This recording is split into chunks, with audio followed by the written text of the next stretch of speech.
முதல்ல ரவீந்திரன் துரைசாமிகிட்டேருந்து தொடங்குறேன். விஜய்க்கு ஒய் பிரிவு பாதுகாப்பு வழங்கப்பட்டப்ப அது ஒரு அரசியல் காரணம் இருக்குது அப்படின்ற விமர்சனம் வந்துச்சு. ஆனால் இன்னைக்கு எடப்பாடி பழனிசாமி அவர்களுக்கு Z+ பாதுகாப்பு வழங்கப்பட்டது அப்படின்றது அதே பார்வையில் பார்க்கணுமா? இன்னொன்று, அன்டெஸ்டட் பிளேயர் அப்படின்னு தொடர்ச்சியாக நீங்கள் விஜயை விமர்சனம் பண்ணுவீங்க. அவருக்கு EPS அழைப்பு விடுத்திருப்பதற்கான காரணம் என்ன? அதாவது இண்டோ பாக் வார் நடக்கும்போது அதை பற்றி கட்சிகள் கருத்து சொல்லும்போது எடப்பாடி பழனிசாமி NDA பாஜக கூட்டணி அமித்ஷா இங்கே உறுதியான ஒரு சூழ்நிலையில் மோடிஜியின் வெற்றின்னு தெள்ள தெளிவாகவே சொன்னார். அதே NDAக்குள்ள மக்களவைத் தேர்தலில் கண்டஸ்ட் பண்ண OPS கூட இந்திய இராணுவத்தின் வெற்றி, இந்திய அரசாங்கத்தின் வெற்றிங்கிறத தான் சொன்னார். அப்போ அரசியல் கட்சிகள் ஒரு கருத்தை சொல்லும்போது தாங்கள் எந்த இடத்துல என்ன நிலைமையில் இருந்து சொல்கிறாங்கிறத தெளிவுபடுத்தி தான் அவங்க சொல்கிறாங்க.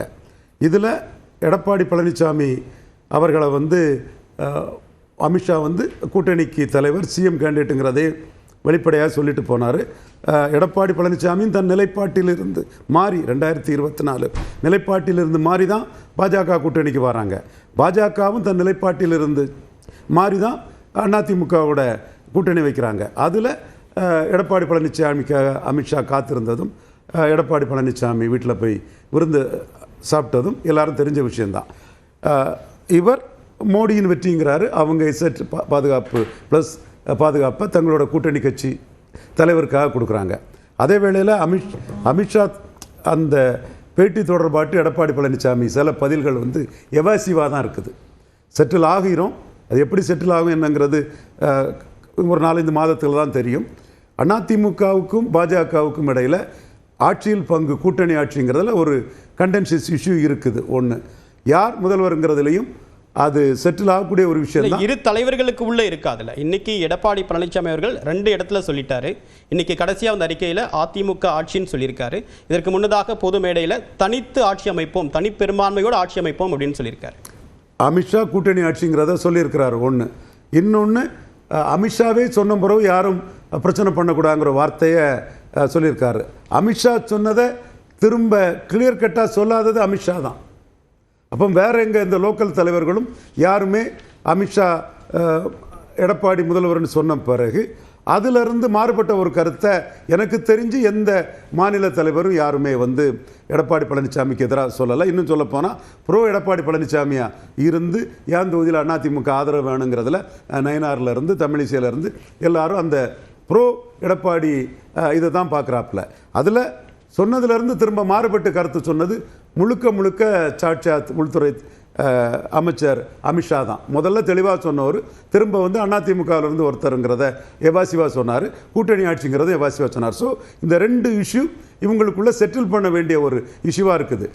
இவர் திமுகவை எதிர்த்து எல்லாரும் வாங்கன்னு சொன்னால் அப்படியெல்லாம் அரசியலில் யாருமே இல்லை. நமக்கு என்ன லாபம், நமக்கு என்ன முக்கியத்துவங்கிற தாண்டி தியாகம் பண்ணுறதுக்கெல்லாம் அரசியலில் யாரும் கிடையாது. பட் இவங்க திமுகவுக்கு எதிரான பிரதான கட்சிங்கிறனால அந்த கருத்தை என்றைக்குமே இவங்க முன்னெடுக்கிறது இவங்களுக்கு வழக்கமான ஒரு அரசியல் ஸ்டைல் தான்.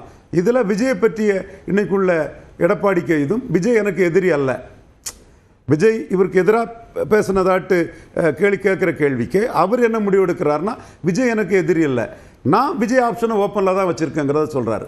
விஜய் ஆப்ஷனை ஓப்பனில் வச்சுருக்காருன்னு அவர் சொல்கிறது, விஜய் என்ன முடிவும் எடுக்கட்டு அது 2வது விஷயம். அவர் முடிவு அவர் எடுப்பாருன்னு. அது ஓப்பனில் இருக்குங்கிறது பாஜக காரங்களை ரேட்டில் பண்ணும். ஒரு வேளையில் விஜய் ஆப்ஷனை பயன்படுத்தி நம்மளை மார்ஜினலைஸ் பண்ணிடுவாருங்கிற ஒரு அச்சத்தை பாஜக காரங்களுக்கு அதுக்கான வாய்ப்பு இருக்கா? வாய்ப்பு இருக்குங்கிறது இல்லைங்கிறதோட 2வது விஷயம் மைண்ட் கேம் தான். இன்னொரு கூட்டணி, பிரதான கூட்டணி கட்சிக்கு அந்த ஒரு சந்தேகம் இருக்குது அப்படின்னா அதுக்கான வாய்ப்பு இருந்தால் தானே சந்தேகம் இருக்கும். வாய்ப்பு இருக்கிற மாதிரி ஒரு தோற்றத்தை எடப்பாடி கொடுக்கறது பாஜக கிட்ட கண்டென்ஷன் இஷ்யூவில் தன் டேம்ஸுக்கு கொண்டு வரதுக்கு முயற்சி பண்ணலாம். எடப்பாடி பழனிசாமியை பொறுத்த வரையில் அண்ணாமலைக்கு எடப்பாடி பழனிசாமிக்கு எதிராக ஒரு அணி அமைக்கக்கூடிய ஒரு சக்தி இருந்தது, பாஜகவுக்கு இருந்தது. அது அண்ணாமலை அதை அவங்க டெலிகேட் பண்ணாங்க. அதை பயன்படுத்தி 18% வாக்கு வரக்கூடிய அளவுக்கு ஒரு 23 தொகுதியில் தாமரை, 19 பாஜக, பாமக 10, பன்னீர்செல்வம் 1, தினகரன் 2, பாரிவந்தர், AC சண்முகம், GK வாசன் 3ன்னு ஒரு அணி அமைச்சு 18% வாக்கெடுக்கக்கூடிய கெப்பாசிட்டியை மக்களவை தேர்தலில் பாஜக தலைவர், மாநில தலைவர் அண்ணாமலை நிரூபித்து காட்டினார். அப்போ எடப்பாடியோட கணக்கு கருத்து என்னவா இருக்கும்னா, நமக்கு எதிராக இன்னொரு அணி திமுகவுக்கு அமைக்கக்கூடிய சக்தி மத்திய ஆளுங்கட்சிக்கும் அதனோட மாநில தலைவர் எம்ஜிஆருக்கு பிறகு அண்ணாமலை தான் நயனா நாயந்திரன் சொன்னார், தம்பி வா தலைமை ஏற்கவான்னு டாக்டர் தமிழிசை அம்மையார் சொன்னார். அப்போ இந்த சக்தி இவங்களுக்கு இருக்குங்கிறத தனக்கு போட்டியாட்டு திமுக அணிக்கு போட்டியாட்டு இவங்க ஒரு அணி அமைக்க முடியுங்கிறத முறியடிக்க தான் அரசியல் ரீதியாக அந்த நகர்வை எடப்பாடி பழனிசாமி செய்கிறார். இப்போ பயந்து செய்தாரு, ரெய்டுக்கு செய்தாருன்னா 24 பாராளுமன்ற தேர்தல் மிக முக்கியமானது பாஜக. அதுதான் நாம் தமிழர் சீமான் சொல்றார். அப்போ போகாதது தவறு, இப்போ போகிறது தவறு. அப்போ போயிருக்கணும், இப்போ போயிருக்கூடாங்க கருத்தை ஒரு அரசியல் கட்சியா அவர் முன்வைக்கிறார். பட் எடப்பாடி பழனிசாமியோட ஒரு அரசியல் நகர்வா என்னென்ன பார்க்குறோம்னா, தனக்கு எதிராக இன்னொரு அணி அமைக்க கெப்பாசிட்டி உள்ள ஒரு கட்சியோட கூட்டணி சேர்ந்ததன் மூலமாக ஒரு 20, 11 சம்திங் ஒரு 30-32% பலமுள்ள ஒரு அணிக்கு அவர் தலைவர் ஆயிட்டார். இதில் இருந்துக்கிட்டு சீட் ஷேரிங் இன்னும் முடியலை, எப்படிப்பட்ட தன்மணி முடியலை. அதற்கு பார்கெயின் பண்ணதுக்கு விஜய அவர் தனக்கு ஒரு டூலாக பயன்படுத்துகிறார். எடப்பாடி பழனிசாமி விஜய் ஒரு டூலாக பயன்படுத்துகிறாருன்னு சொல்கிறீங்களா? என்னோட பார்வை அதுதான் சார். திரு பாபு முருகவேல், எதற்காக இந்த Z+ பாதுகாப்பு? நேற்று ஒரு வாய்ப்பு தமிழக வெற்றி கழகத்தோட கூட்டணி அப்படின்ற ஒரு ஆப்ஷன் காலியான நிலையில் இன்னைக்கு இந்த Z+ பாதுகாப்பு அறிவிக்கப்பட்டது மூலமாக EPSக்கான முக்கியத்துவம் அதிகரிக்குதா? ஒவ்வொரு கட்சியினுடைய தலைவர்களுடைய அந்த சொல்லாடலை வைத்து நான் அரசியல் சூழ்நிலையை முடிவு செய்ய முடியாது. அதுக்கு பல உதாரணங்களை நம்ம சொல்லலாம். திராவிட முன்னேற்ற கழகத்தோடு கூட்டணி வைத்தால் என்னுடைய கல்லறை கூட என்னை மன்னிக்காது என்று அண்ணன் வைகோ சொன்னார். இன்றைக்கு அவர் அங்குதான் முழுவதுமாக குடிபெயர்ந்திருக்கிறார். காங்கிரஸ் ஒரு தொங்கு சதை என்று திரு கருணாநிதி சொன்னார். இன்றைக்கு காங்கிரஸ் அங்கு அவர்களுக்காக மல்லு கட்டி கொண்டிருக்கிறது. அதிமுகவும் திமுகவும் தமிழகத்திலிருந்து ஒழிக்கப்பட வேண்டிய கட்சிகள் என்று 2 கம்யூனிஸ்ட் இயக்கங்களும் மாமண்டூர் பொதுக்கூட்டத்து மேடையில் பேசினார்கள். அந்த மேடையிலே நானும் இருந்தேன். இன்றைக்கு அவர்கள் கொடுப்பதை வாங்கிக் கொள்ளக்கூடிய மனநிலையில் இருந்து கொண்டிருக்கிறார்கள். அப்படி ஒரு தலைவர்கள் பேசிய பேச்சை வைத்து எதிர்கால அரசியல் சூழ்நிலையை நாம் முடிவு செய்ய முடியாது. அப்படி இருக்கிற போது எங்களுக்கு ஒரு ஆப்ஷன் இருந்துச்சு, அந்த ஆப்ஷன் இன்னைக்கு க்ளோஸ் ஆயிடுச்சு அப்படின்னு சொல்கிறத நான் முற்றிலுமாக மறுக்கிறேன்.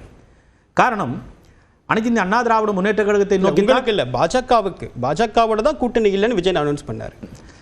இல்லை, அதாவது எப்படின்னா முதலேருந்தே அவர் தான் சொல்கிறாரு உங்களோட கூட்டணி இல்லைன்னு அவர் சொல்லவே இல்லை. பாசிசம் பற்றி எதுவும் பேச இல்லை, அவர் பாசிசம் பாயாசம்னு அது சொல்கிறார். அவர் அது அவருடைய அரசியல் பாணின்னு வச்சுப்போமே. நம்ம அரசியல் இருக்கக்கூடிய ஒரு சூழ்நிலையில் பார்க்கிற போது அனைத்து இந்த அண்ணா திராவிட முன்னேற்ற கழகத்தின் மீதான தலைமையிலான ஒரு கூட்டணி, திராவிட முன்னேற்ற கழகத்தினுடைய தலைமையினால இந்த கூட்டணி ஒன்று.